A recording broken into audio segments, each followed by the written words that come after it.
할렐루야. 사랑하는 대강이 가족 여러분, 오늘 하루도 하나님의 말씀과 동행하는 삶이 되길 소망합니다. 오늘 함께 나눌 하나님의 말씀은 요한복음 19장 29절에서 30절 말씀입니다. 거기 신포도주가 가득히 담긴 그릇이 있는지라 사람들이 신포도주를 적신 해면을 우슬초에 매어 예수의 입에 대니 예수께서 신포도주를 받으신 후에 이르시되 다 이루었다 하시고 머리를 숙이니 영혼이 떠나가시니라. 아멘. 우린 어제 새벽 시간을 통해 가상 7원 중 5번째 말씀인 내가 목마르다라는 말씀을 함께 살펴보았습니다. 주님의 이 말씀에는 인간의 몸을 입고 이 땅에 오신 예수님의 인간적인 모습을 엿볼 수 있었습니다.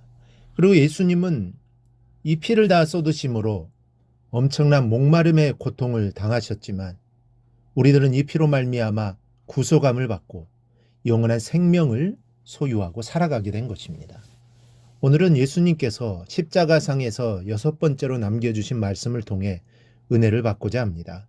본문 30절에 예수께서 신포도주를 받으신 후에 이르시되 다 이루었다 하시고 머리를 숙이니 영원히 떠나가시니라 말씀해 주고 있습니다. 죽음 이외에 별 의미가 없을 것 같지만 놀라운 의미가 있습니다. 먼저는 구세주로서의 사명 완성의 뜻이 있습니다. 예수님은 친히 자신이 구세주로서의 사명을 말씀해 주신 바가 있습니다. 마태복음 20장 28절에 인자가 온 것은 섬김을 받으려 함이 아니라 도리어 섬기려 하고 자기 목숨을 많은 사람의 대속물로 주려 함이니라 말씀하셨습니다. 예수님이 이 땅에 섬기러 오셨습니다. 그리고 그 섬김의 모습이 많은 사람의 대속물로 십자가상에 자진하여 못 박히심으로 하나님 아버지께서 주신 이 구세주로서의 사명을 완수하는 것입니다. 그리고 그 일을 완수하셨습니다. 예수님께서 요단강에서 죄인들과 함께 세례를 받으려고 나아오실 때 세례 요한이 보라 세상 죄를 지고 가는 하나님의 어린 양이로다 소개합니다.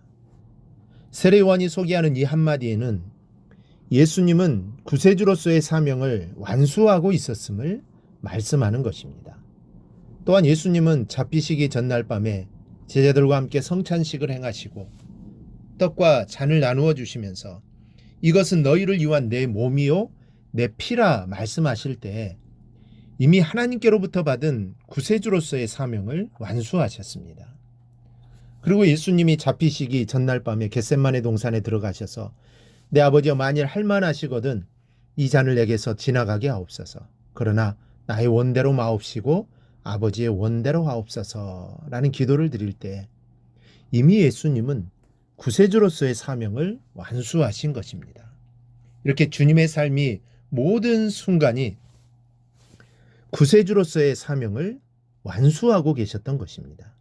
그리고 이제 예수님은 최후로 십자가상에서 구세주로서의 인류 구원의 대속 사업을 완성하셨다는 선언을 하게 되었는데 그것이 바로 내가 다 이루었다라는 이 선언인 것입니다.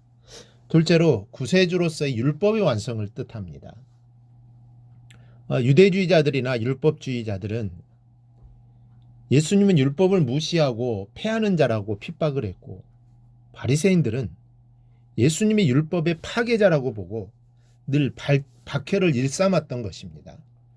그래서 예수님은 내가 율법이나 선지자나 폐하러 온 줄로 생각지 말라. 내가 폐하러 온 것이 아니요 완전케 하려 함이로다 이렇게 말씀하시게 되었던 것입니다. 예수님은 율법의 모든 요구를 십자가에서 사랑으로 성취함으로 율법을 완성하게 되었던 겁니다. 예수님이 오시기 전에는 모든 인간들이 율법의 멍에 아래서 번민과 고통을 당해야만 했던 것입니다. 인간은 율법의 요구를 대항할 능력이 없기 때문입니다. 그런 우리를 위해서 예수님은 모든 율법의 요구를 다 담당하시고 십자가의 사랑으로 율법을 완성해 주셨던 겁니다. 다 이루었다는 말씀은 우리들을 율법의 요구와 율법의 멍에에서 완전히 해방시켜 주신 것을 말하는 겁니다. 그러므로 예수님은 십자가의 사랑으로 율법을 다 이루었다, 완성했다라는 것을 말씀하는 겁니다. 이것이 무엇입니까? 이것이 바로 복음입니다. 율법은 행함으로 구원 얻는 것이지만 복음은 믿음으로 구원을 얻게 되기 때문입니다. 즉 십자가에서 모든 것을 이루신 주님을 바라봄으로 그 믿음으로 구원을 얻게 됩니다. 그러니 구원이 얼마나 쉽습니까? 그리고 얼마나 큰 은혜입니까? 주님을 믿기만 하면 됩니다. 그런데 이 사실을 믿지 못하고 죄악 속에 살아가고 있는 자들이 있으니 이 얼마나 안타까운지 모릅니다. 그러나 우리는 믿게 되었으니 감사함으로 살아가기를 바랍니다. 그리고 우리 주변에 있는 믿지 않는 자들에게 그 주님을 전하는 삶을 살아가기를 바랍니다. 셋째는 예수님의 원수 마귀에 대한 승리를 뜻합니다. 이 사탄 마귀는 첫째 아담을 타락시키는 데 성공을 거두었습니다.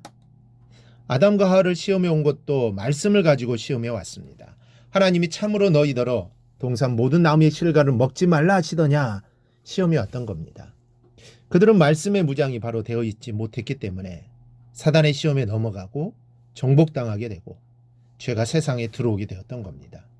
첫째 아담을 타락시키는 데 성공한 이 사탄 마귀는 둘째 아담 되시는 예수님도 공생애를 시작하려 할 때 시험을 해옵니다. 마태복음 4장에 보면 예수님이 금식하실 때 세 가지로 시험합니다. 돌들이 떡덩이가 되게 하라. 네가 만일 하나님의 아들이거든 성전 꼭대기에 뛰어내리라. 네가 만일 내게 엎드려 경배하면 천하만국의 영화를 내게 주리라. 그러나 예수님은 이 세 가지의 시험을 말씀으로 물리치셨습니다. 그러자 마귀는 예수님을 떠나고 천사들이 와서 수종들게 되었던 것입니다.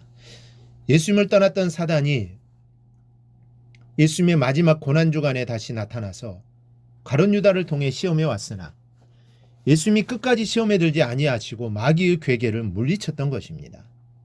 주님 마지막에 겟셋마네 동산에 들어가서 비굴해지지 않고 아버지의 내 원대로 마옵시고 아버지의 원대로 하옵소서 담대하게 기도하시고 십자가에 못 박히심으로 여자의 후손이 뱀의 머리를 상하게 하리라는 그 말씀대로 원수 마귀의 세력을 파하시고 다 이루었다라고 선언하시게 되었던 겁니다. 그래서 요한일서 3장 8절에 말씀하기를 하나님의 아들이 나타나신 것은 마귀의 일을 멸하려 하심이라 하신 겁니다. 예수님은 마귀의 일을 십자가로 다 멸하신 겁니다. 그러므로 우리들이 예수님의 이름으로 나아갈 때 승리할 수 있게 되는 것입니다.